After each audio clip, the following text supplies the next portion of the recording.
الحمد لله وحده والصلاة والسلام على من لا نبي بعده أما بعد فأعوذ بالله من الشيطان الرجيم بسم الله الرحمن الرحيم إن أولياء الله متقون صدق الله المولانا العظيم وصدق رسوله النبي الكريم الأمين المكين ونحن على ذلك لمن الشاهدين والشاكرين والحمد لله رب العالمين. قال الله تبارك وتعالى في القرآن المجيد وبرهان الرشيد مخبرا وآمرا إن الله وملائكته يصلون على النبي يا أيها الذين آمنوا صلوا عليه وسلموا تسليما. اللهم صل على سيدنا ونبينا ومولانا وملجانا ومأوانا وحبيبنا وطبيبنا وغوثنا وغياثنا ومغيثنا ومعيذنا وقلبنا وفريدنا ونظامنا وسراجنا ومنيرنا وأشرفنا ونور عيننا محمد وآله وأصحابه وأهل بيته وعلماء أمته وأولياء ملته والشهداء محبته أجمعين. الحمدللہ اللہ تعالیٰ نے ہمیں یہ موقع مرحمت فرمایا کہ ہم اس کے حبیب لبیب حضور پرنور شافی النشور علیہ السلام کے شہزادے ان کے نور نظر حضور غوث السمدانی قندیل نورانی شہباز لامکانی بعض اشہب ابو محمد میرا محی الدین عبد القادر جیلانی الحسنی والحسینی ثم بغدادی رضی اللہ تعالی عنہ کا ذکر کی محفل سجائے بیٹھے ہیں.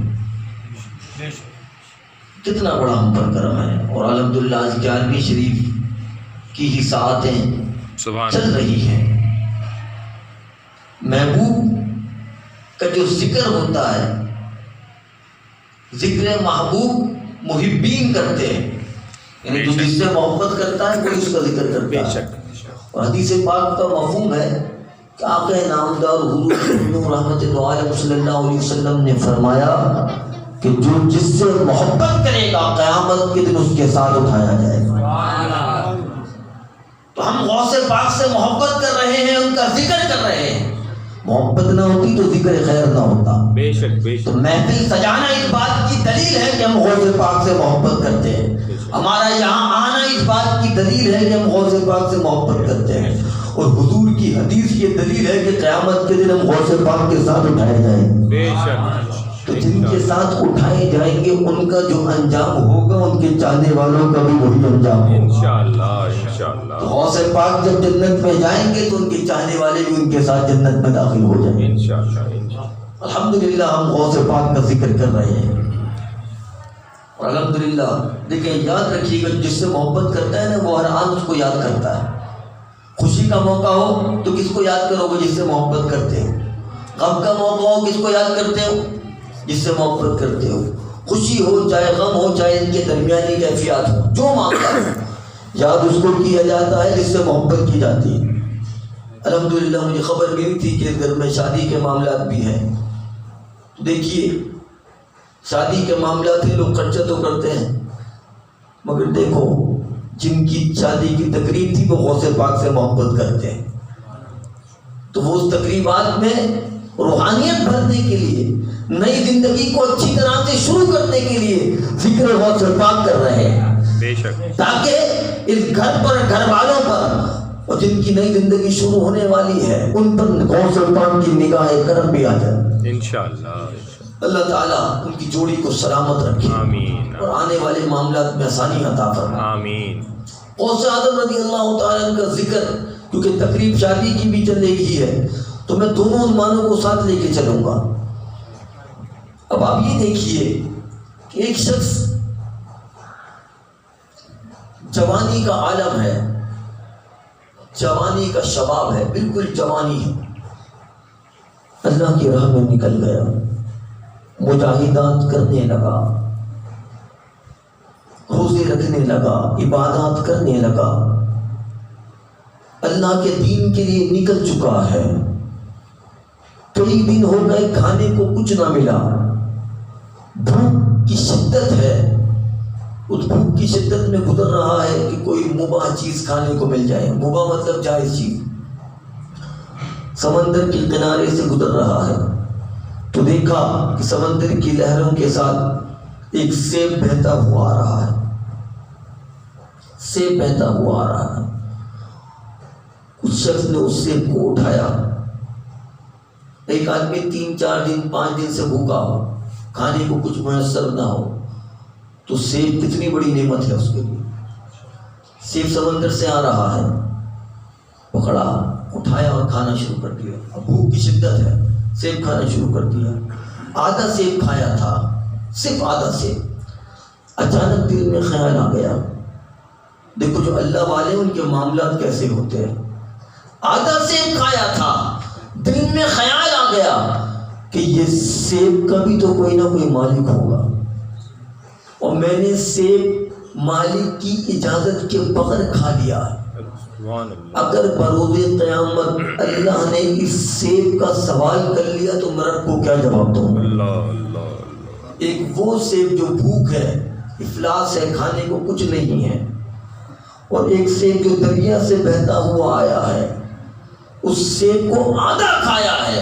اللہ والوں کا عالم یہ ہے کہ اس آدھے سیب کے حساب کی فکر ان کو لے لوں گی، اس آدھے سیب کی فکر میں لگ گئے ہیں۔ سبحان اللہ سبحان اللہ۔ اور یہاں پہ لوگوں کی جائیدادیں کھا کر بیٹھے ہوئے ہیں، ایک دوسرے کا مال کھا کے بیٹھے ہوئے اور بالکل فکر نہیں ہے۔ سیکھو اللہ والوں سے کہ آدھے سیب کے حساب میں کیا معاملہ ہوا ہے۔ دل میں خوف آ گیا کہ قیامت کے دن کیسے جواب دوں گا، دل میں خوف ہے۔ دریا سامنے سے بہتا آ رہا ہے تو کہا کیونکہ سیب سامنے سے آ رہا ہے تو اس کا مطلب جو اس کا درخت ہے وہ کسی دریا کے کنارے پر ہی ہوگا۔ سمندر دریا کی مخالف سمت چل دی، ساتھ ساتھ جا رہے ہیں اس تلاش میں کہ سیب کہاں سے ملا، یہ سیب کہاں سے آیا۔ چلتے ہوئے گئے، کافی طویل سفر کے بعد ان کو نظر آیا کہ سے ایک باغ ہے، اس باغ میں سے جو ایک درخت ہے اس کا جو تنا ہے اس میں سیب لٹکے ہوئے ہیں اور وہ دریا کے اوپر آیا ہوا ہے۔ آدھا سیب ہاتھ میں تھا، سیب کو دیکھا پہچان گئے کہ اسی درخت کا یہ سیب ہے۔ لوگوں سے معلوم کیا، بتاؤ یہ باغ کس کا ہے، میں باغ کے مالک سے ملوں گا، نیت کیا ہے، اور اس سے بولوں گا میں نے آپ کی بغیر اجازت آپ کے باغ کا آدھا سیب کھایا ہے، اللہ کے واسطے مجھے یہ سیب معاف کر دیں۔ اللہ سبحان اللہ۔ تلاش جاری تھی، ان کو بتایا گیا کہ یہ باغ ایک بزرگ ہستی کا ہے جو کہ ذکر الہی میں مشغول رہتے ہیں، آپ ان کے پاس چلے جائیں، ان سے جا کے یہ ماجرا بیان کرے۔ وہ شخص چلتے ہیں، ان بزرگ کی بارگاہ میں پہنچتے ہیں اور اپنا مدعا رکھتے ہیں۔ وہ کہتے ہیں کہ اے شخص، میں اتنے دن سے فاقے پر تھا، بھوک کی شدت تھی، دریا کے کنارے گزرا، یہ سیب ملا، میں نے یہ سیب آدھا کھا لیا۔ دل میں خوف پیدا ہوا کہ قیامت کے دن رب کو اس آدھے سیب کا کیسے جواب دوں گا۔ تلاش کرتے ہوئے آپ تک پہنچ گیا۔ اب آپ سے ایک گزارش ہے کہ جو میں نے یہ سیب کھایا ہے یہ مجھے معاف کر دیں، سبحان اللہ، آدھا سیب معاف کر دیں۔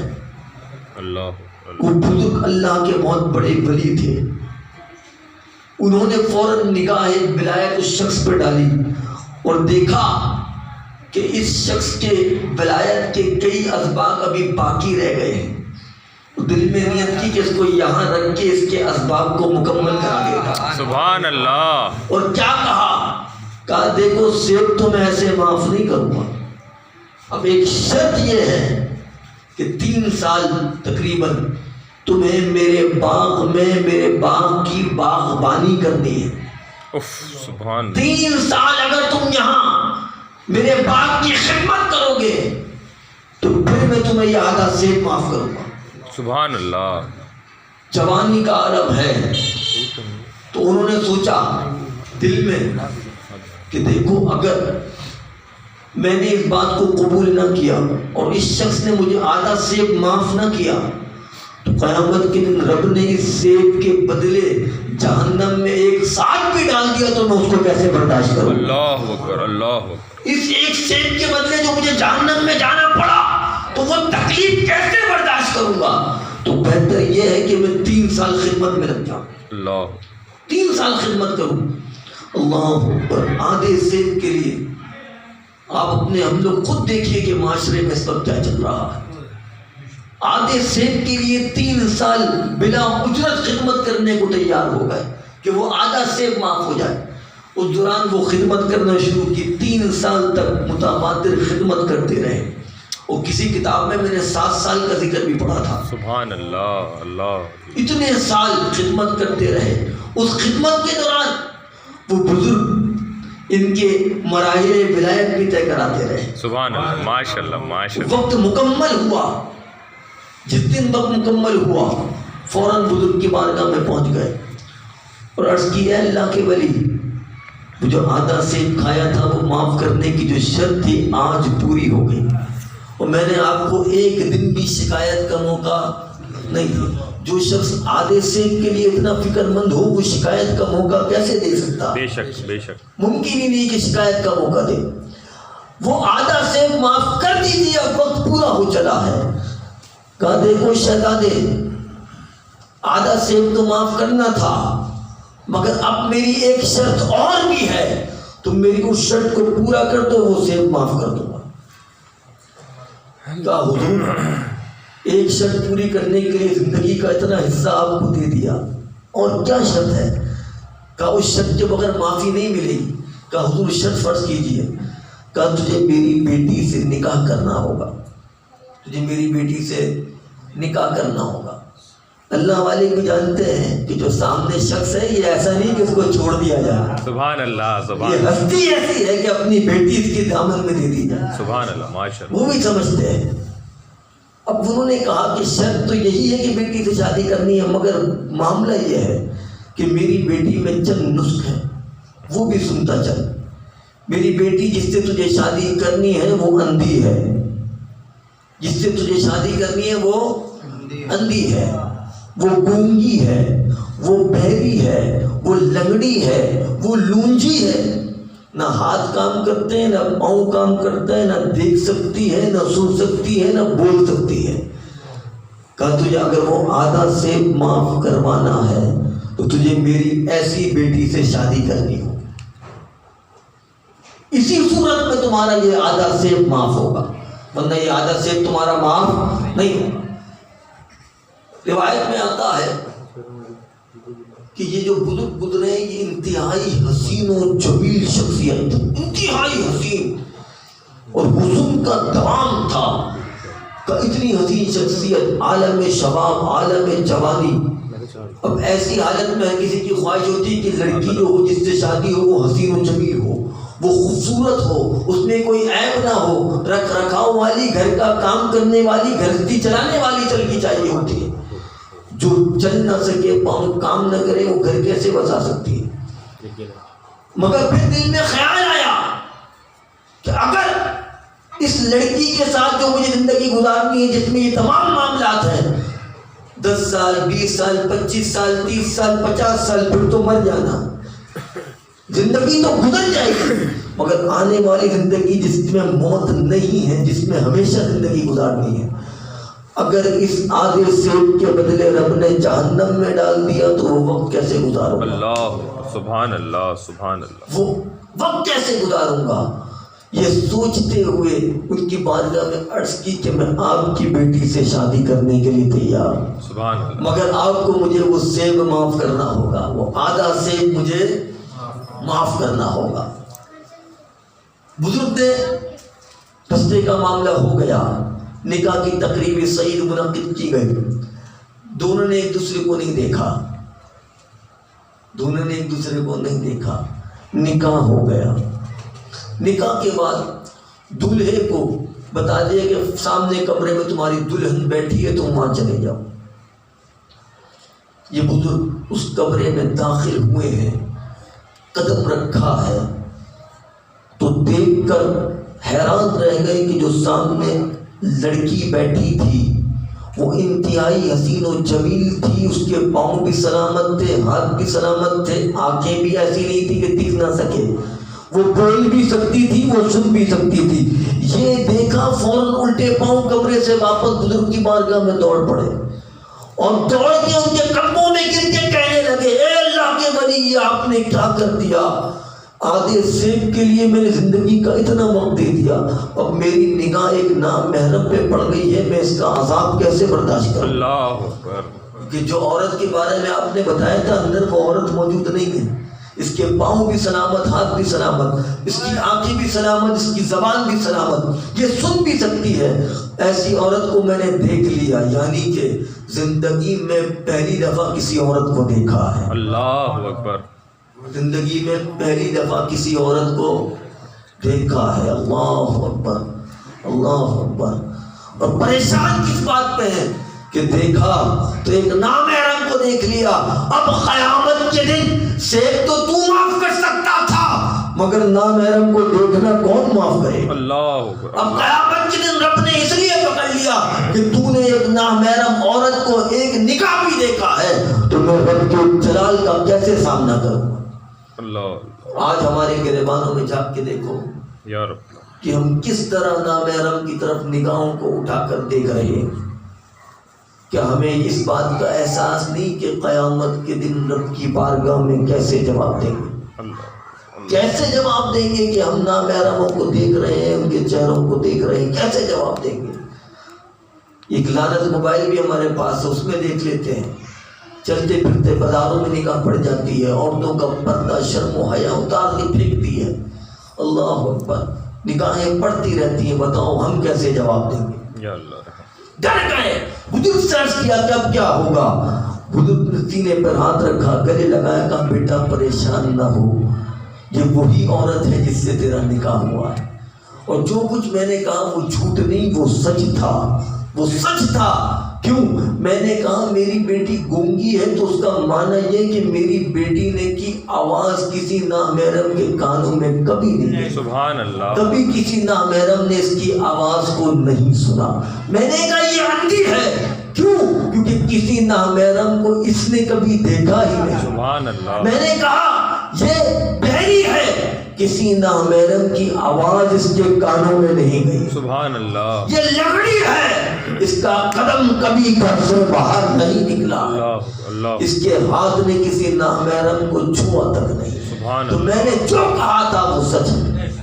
اللہ، اللہ اکبر۔ اللہ، یہ دیکھیے شادی تو ہوئی ہے، کیسی شادی ہے؟ سبحان اللہ، دلہا کیسا ہے، دلہن کیسی ہے، دلہن کے والد کیسے ہیں؟ سبحان اللہ، اب آپ یہ دیکھیے شادی ہو گئی ہے، اب جب ان کی اولاد ہوئی ہے تو رب نے غوث اعظم پیدا کر دی ہے۔ سبحان اللہ، میں نے جو واقعہ سنایا یہ والد ہے غوث پاک کے، حضرت ابو صالح موسیٰ سنوسی جن کی دوست رحمت اللہ تعالی علیہ، وہ جو خاتون کمرے میں تھی وہ غوث پاک کی والدہ ہے حضرت فاطمہ ام الخیر رضی اللہ تعالی عنہا، اور جو وہاں موجود بزرگ تھے جن کا باغ تھا وہ غوث پاک کے نانا حضرت عبداللہ سمائی رحمت اللہ تعالی علیہ۔ سبحان اللہ، سبحان اللہ، میں نے آپ کو غوث پاک کے والدین کے بارے میں بتایا۔ اب آپ یہ دیکھیے جب والدین ایسے ہوں تو پھر اولاد عبد القادر جیلانی جیسی ہوتی ہے۔ سبحان اللہ، بے شک، بے شک، عبد القادر جیلانی ایسے پیدا نہیں ہوتے۔ بے شک، اولاد والدین کا تقویٰ دیکھیے، والدین کا مقام دیکھیے، یہاں سے ایک نقطہ نکلتا ہے۔ ہم اپنی زندگیاں گناہوں میں گزار رہے ہیں، ہم اپنے معاملات نیکیوں سے دور ہو کے گزار رہے ہیں، نمازوں کی پابندیاں نہیں ہیں، قرآن مجید کی تلاوت نہیں ہے، اور خواہش یہ ہے کہ ہمارے گھروں میں اللہ تعالیٰ ولی پیدا کر دے۔ ایسے ولی پیدا ہوگا جو ماں ٹی وی پر ڈرامے دیکھ دیکھ کر بچے کا وہ پورا دور گزار دے ولادت کے وقت کا، تو کیا ایسے بچوں کی ایسے بچے پیدا ہوں گے جو ولی ہوں؟ ایسے باپوں کی ایسی اولادیں کیسے پیدا ہو جائیں گی جو نمازوں کی پابندی نہیں کرتے، جو دین مدین پر چلتے نہیں، جو دوسروں کا حق مارتے ہوں؟ ممکن ہے اس کے گھر میں ولی پیدا ہو جائے؟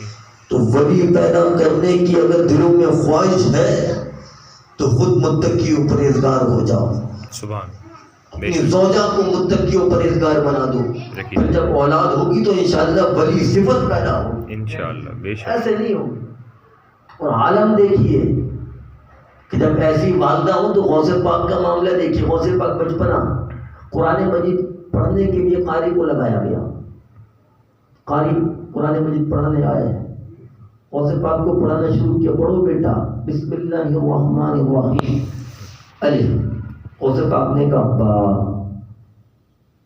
اس نے کہا تا، اس نے کہا تا، اس نے کہا جی، غوث پاک نے کہا ہا، وہ پڑھتے جاتے غوث پاک آگے کا سبق سناتے چلے جاتے۔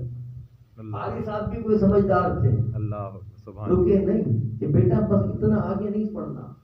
قاری صاحب نے سننا شروع کیا، غوث پاک نے پہلا پارہ پورا سنا دیا۔ اللہ اکبر۔ ابھی قاری لگائے ہیں، ابھی شروعات ہوئی ہے، بسم اللہ ہوئی ہے، غوث پاک نے سنانا شروع کیا، پہلا دوسرا تیسرا چوتھا پانچواں چھٹا ساتواں قرآن مجید مسلسل سنائے جا رہے ہیں، قاری صاحب سنے جا رہے ہیں، سبحان اللہ، یہاں تک کہ غوث پاک نے 18 پارے پورے سنا دیے۔ سبحان اللہ، سبحان اللہ۔ 18 پارے بچے نے، جو کبھی بسم اللہ جس کی پڑھائی گئی ہے، جس کا قرآن مجید شروع کیا گیا ہے، پہلے دن ہی 18 پارے سنا دیے۔ سبحان اللہ۔ اور دیکھ کے نہیں، بنا دیکھے 18 پارے سنا دیے۔ قاری نے کہا چلو 19واں پارہ پڑھنا شروع کرو، غوث پاک نے کہا مجھے اتنا ہی حفظ ہے، اللہ اکبر، مجھے اتنا ہی حفظ ہے، مجھے صرف 18 پارے حفظ ہے، کیونکہ غوث پاک جب پیدا ہوئے تو 18 پارے حفظ کر کے پیدا ہوئے۔ سبحان اللہ۔ ان سے پوچھا گیا، قاری صاحب نے پوچھا کہ بیٹا صرف 18 کیوں، باقی کیوں نہیں؟ کہا جب میں اپنی والدہ کے شکم میں تھا، پیٹ میں تھا، تو اس دوران والدہ نے صرف 18 پارے پڑھے تھے، میں نے پیٹ میں یاد کر لیے۔ اگر ماں پورا قرآن پڑھتی تو میں پورا قرآن یاد کر لیتا۔ سبحان اللہ، اللہ اکبر، 18 پارے میں نے یاد کر لیے۔ اسی لیے علماء فرماتے ہیں کہ جب ایسا معاملہ ہو تو والدہ کو چاہیے کہ زیادہ سے زیادہ نیک کام کریں، قرآن مجید کی تلاوت کریں، درود پاک کی کثرت کریں، پورا اثر اولاد پہ ہوتا۔ 18 پارے حفظ کر کے پیدا ہوئے، اور کہا باقی پارے چند دنوں میں یاد کر کے سنا۔ سبحان اللہ، سبحان اللہ۔ بچپنے میں باندر ذات ولی تھے، ان کے والد صاحب ابو صالح موسیٰ سنوسی جنگی دوست رحمۃ اللہ تعالی علیہ، وہ فرماتے ہیں کہ جب یہ شہزادہ دنیا میں آنے والا تھا تو اس کے آنے کی خوشخبری مجھے خود سرور کونین حضور پرنور رحمت دو عالم صلی اللہ علیہ وسلم نے میرے خواب میں آ کے دی تھی۔ سبحان اللہ۔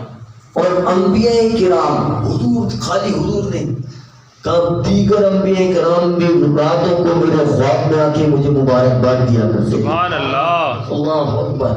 آپ کتنی خوش نصیبی ہے کہ ہم ایسے غوث اعظم کا ذکر سن رہے ہیں، بے شک، کتنی بڑی خوش نصیبی ہے۔ معاملہ یہ جو گزرتا ہے، میں جو بتا رہا ہوں نا، یہ شادی کے معاملے سے ریلیٹڈ میں نے بتایا نا، کس طرح کی تربیت شوہر کو کیسا ہونا چاہیے، بیوی کو کیسا ہونا چاہیے، بے شک، بے شک۔ تو اولاد ایسی ہوتی ہے۔ بچپن ایک عالم ہے۔ آج ہم نے بچوں کو، میں اس بات کا بالکل مخالف نہیں ہوں کہ بچوں کو تعلیم دی جائے، بالکل مخالف نہیں، اور فی زمانہ ضرورت ہے اس بات کی کہ بچوں کو اعلیٰ تعلیم دی جائے، بہت ضروری ہے، مگر تعلیم کے ساتھ اعلیٰ تربیت کی انتہائی ضرورت ہے۔ بے شک۔ اب ہم تعلیم کے میدان میں آگے اور تربیت کے میدان میں بہت پیچھے جا رہے ہیں۔ یقیناً تمام والدین کا معاملہ یہ، بچے کی تعلیم بہت اعلیٰ ہے مگر کہیں تربیت نظر نہیں آتی۔ جو ادب بزرگوں کا پہلے نظر آتا تھا نا، وہ خالی خاندان کے گھر کے بزرگ نہیں، بلکہ محلے علاقے کے بھی کوئی بزرگ گزر جاتے تو لوگ ڈر جاتے تھے، ان کا ادب کرتے تھے، مگر آج تو اپنے گھر کے بزرگوں کا ادب ختم ہو گیا۔ یقیناً یہ زمانہ نہیں بدلا ہے، ہم بدل گئے۔ ہم نے لوگوں کو دین سے دور جیسا کرنا شروع کیا نا تو ہماری تربیت ختم ہونا شروع ہو گئی۔ لوگوں کو، بچوں کو اعلیٰ تعلیم ضرور دو مگر اس کے ساتھ تربیت بھی دو، اور سب سے بڑی چیز جو تمہیں اپنی اولاد کو دینی ہے وہ حضور علیہ السلام سے محبت ہے۔ اگر تم نے حضور کی محبت بچوں کو نہیں دی نا تو میں آپ کو بتا دوں قیامت کے دن وہ بچے تمہارے لیے ذریعہ نجات نہیں ہوں گے، بے شک، کیونکہ جس کے دل میں حضور کی محبت نہ ہو نا وہ صاحب ایمان بھی نہیں رہ سکتا۔ آنے والے وقتوں میں جا کے عقیدے بدل دیتے ہیں بچے، یقیناً، یہ حقیقت بتا رہا ہوں۔ اگر تم نے حضور کی محبت ان کے دلوں میں پیوستہ کر دی نا دنیا کی کوئی طاقت ان کے عقیدے سے ان کو ہٹا نہیں سکتی۔ بے شک، بچپن سے حضور کی محبت سینے میں دو۔ ہم بچوں کو بچپنے سے کیا پڑھا رہے ہیں؟ انگریزی اسکول میں پڑھا رہے ہیں، کوئی مسئلہ نہیں، پڑھنا چاہیے، بہت ضروری ہے آج کے زمانے کے اعتبار سے۔ اسکول تو بھیجتے ہو نا مگر گھر میں بھی بچوں کو لے کے بیٹھو۔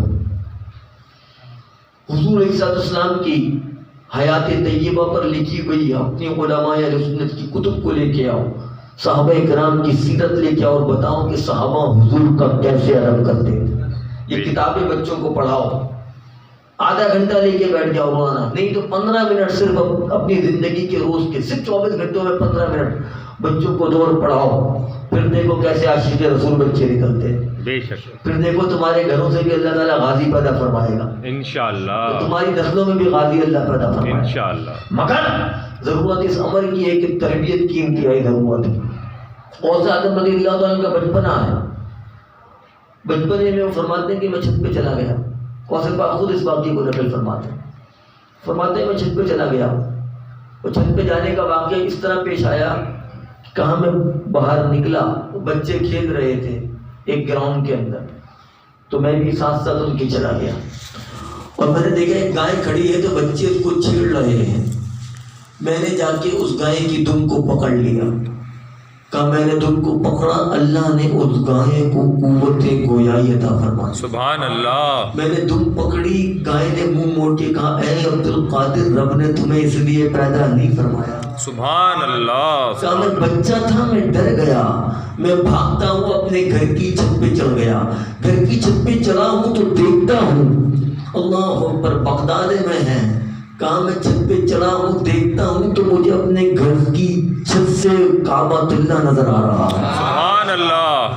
گھر کی چھت سے مجھے کعبہ دکھ رہا ہے، منہ پھیرتا ہوں تھوڑا سا تو مجھے مسجد نبوی نظر آ رہی ہے، اللہ اکبر، اللہ، چھت سے کھڑے ہو کر اللہ اکبر میں کعبہ بھی دیکھ رہا ہوں مسجد نبوی بھی دیکھ رہا ہوں، سبحان اللہ، کہا دوڑتا ہوا والدہ کی بارگاہ میں آیا، عرض کی اے میری والدہ میرے ساتھ عجیب معاملہ ہوا ہے، گراؤنڈ میں کھیل رہا تھا تو گائے نے مجھ سے گفتگو کی اور کہا اے عبد القادر رب نے تمہیں اس لیے پیدا نہیں کیا ہے، اور جب اوپر گیا تو میں نے حرمین طیبین کی زیارت کی ہے، جاگتی آنکھوں سے اپنی چھت سے میں نے حرمین طیبین کو دیکھا، والدہ نے فوراً بوسہ لیا سینے سے لگایا، غوث اعظم فرماتے ہیں اس وقت میری عمر 4 سال تھی، اللہ اکبر، 4 سال کے بچے کا واقعہ بتا رہا ہوں، اللہ اکبر، 4 سال میری عمر تھی، اور معاملہ کیا ہوا، کہا والدہ نے چوما، بوسہ لیا، گلے سے لگایا اور کہا اے عبد القادر میں تو اس وقت کا کب سے انتظار کر رہی تھی، اللہ اکبر،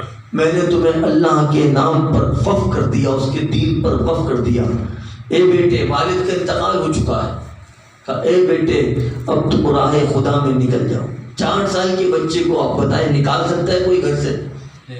اللہ کے دین کے لیے 4 سال کے بچے کو، اور یاد رکھیے گا کہ اس دور میں جہاز نہیں تھا، کوئی جہاز نہیں تھا، اس دور میں ٹرانسپورٹ کا انتظام کیا تھا، پیدل سفر کیا کرتے تھے، جانوروں پہ سفر کیا کرتے تھے، 4 سال کے بچے کو تنہا روانہ کر رہی ہیں اور 40 دینار بچے کی گدڑی میں سی کر اس کو دیا اور کہا بیٹا اپنی ماں کی ایک وصیت یاد رکھنا، کچھ بھی ہو جائے کبھی جھوٹ نہ بولنا، کبھی جھوٹ نہ بولنا۔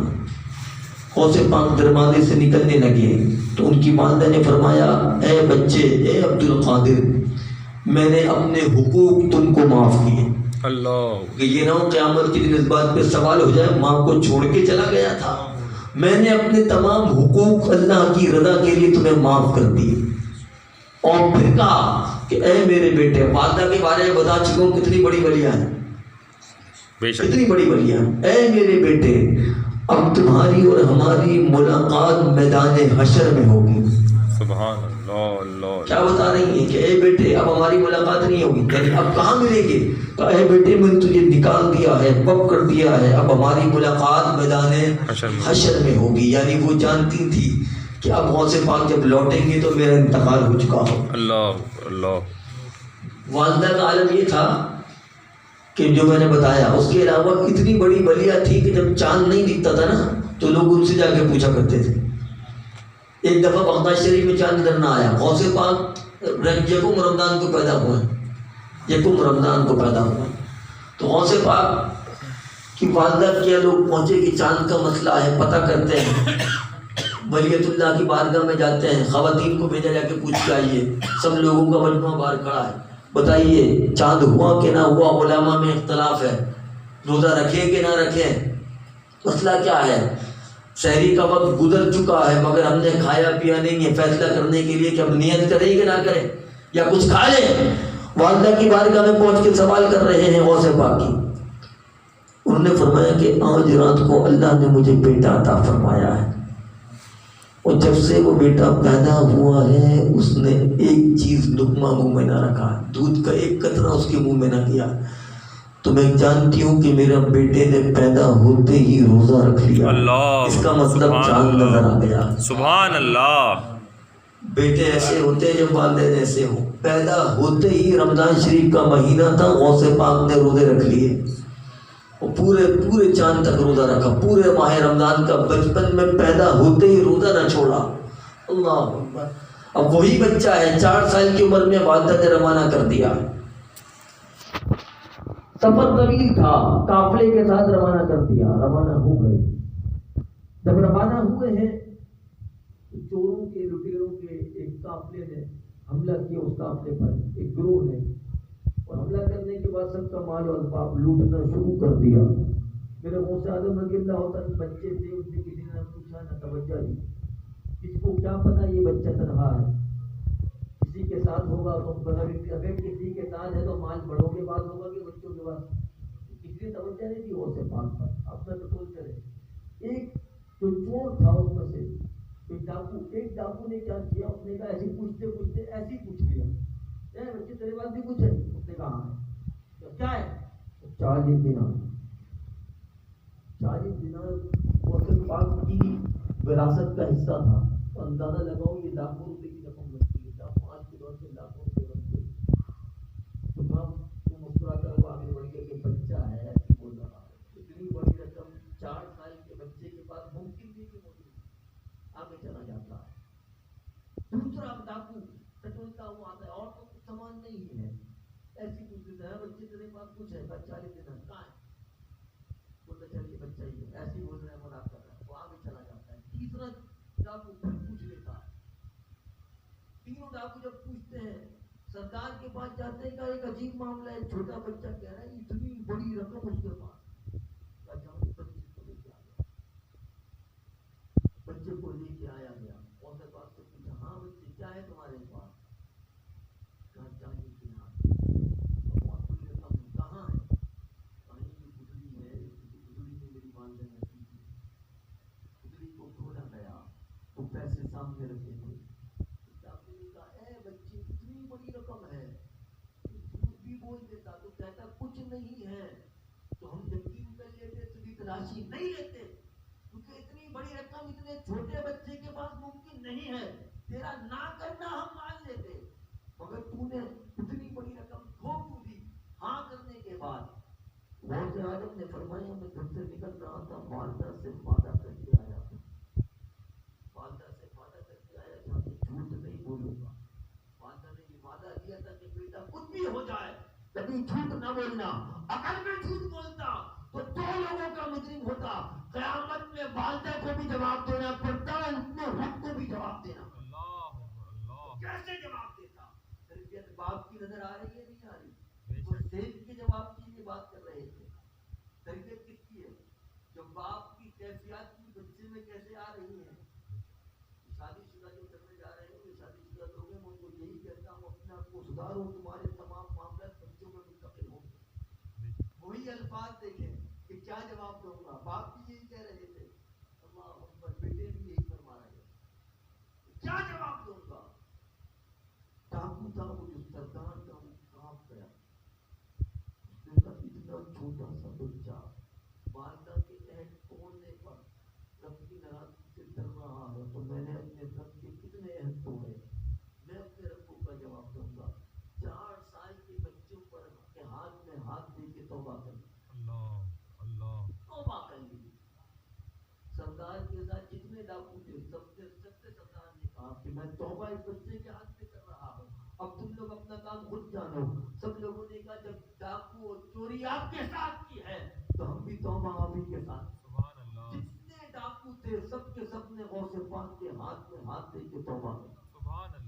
4 سال کے بچے نے ڈاکوؤں کے برے کو اللہ کا ولی بنا دیا.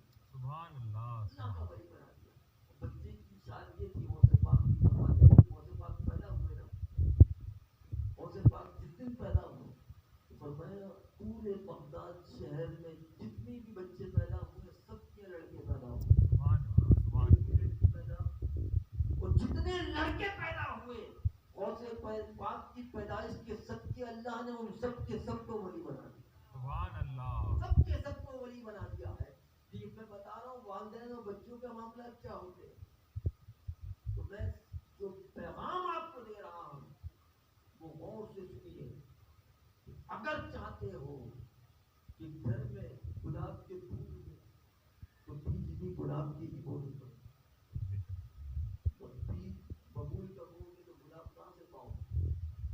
اگر چاہتے ہو کہ نسلیں اچھی نکلے، نسلیں حضور سے محبت کرنے والی نکلے، اللہ والی نکلے، تو تمہیں پرہیزگار ہونا پڑے گا، تمہیں نمازی ہونا پڑے گا. تمہاری اولاد خود تو خود ہی نمازی ہو جائے. مگر بچپن سے تمہیں یہ دیکھنا پڑے گا. بچے کو بچے دیکھتے نا والدین کو دیکھ کے کاپی کر رہے ہیں.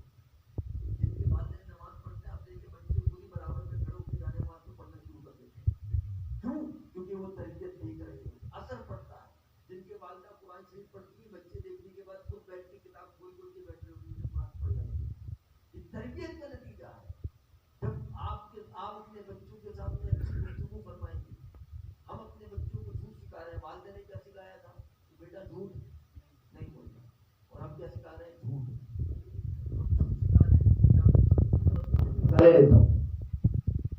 گھر میں آپ بیٹھے ہوئے ہیں، کوئی شخص نے دروازہ کھٹکھٹایا، آپ کو اس میں نہیں ملتا. بچے نے کہا والد صاحب کہاں آیا؟ آپ نے کہا جا کے کہہ دو کہ والد گھر پر نہیں. جھوٹ کس نے سکھایا؟ یہ بھی لوگوں ہوتا ہے. آپ چاہتے ہیں بچہ جھوٹ نہ بولے، جھوٹ سکھایا کس نے؟ اب وہی بچہ آگے چل کے آپ سے جھوٹ بولے گا تو آپ کو تکلیف کس بات کی ہو رہی ہے؟ تربیت تو آپ ہی نے کی. دروازے پہ کھٹکھٹانے والے کو آپ ہی نے کھلوایا تھا. بیٹا جا کے کہتے باپ گھر پہ نہیں ہے، آپ نے کہلوایا تھا. اب بچے کا اس میں اور اضافہ ہوا، اور جھوٹ بولنے کی. سکھانے والے آپ ہی تھے، تربیت کرنے والے آپ ہی تھے. نہیں بھی ملنا تھا نا تو بچے کے سامنے جا کے ملتے کہ بیٹا کبھی کچھ بھی ہو جائے جھوٹ نہ بولنا، مصیبت کا سامنا کر لے.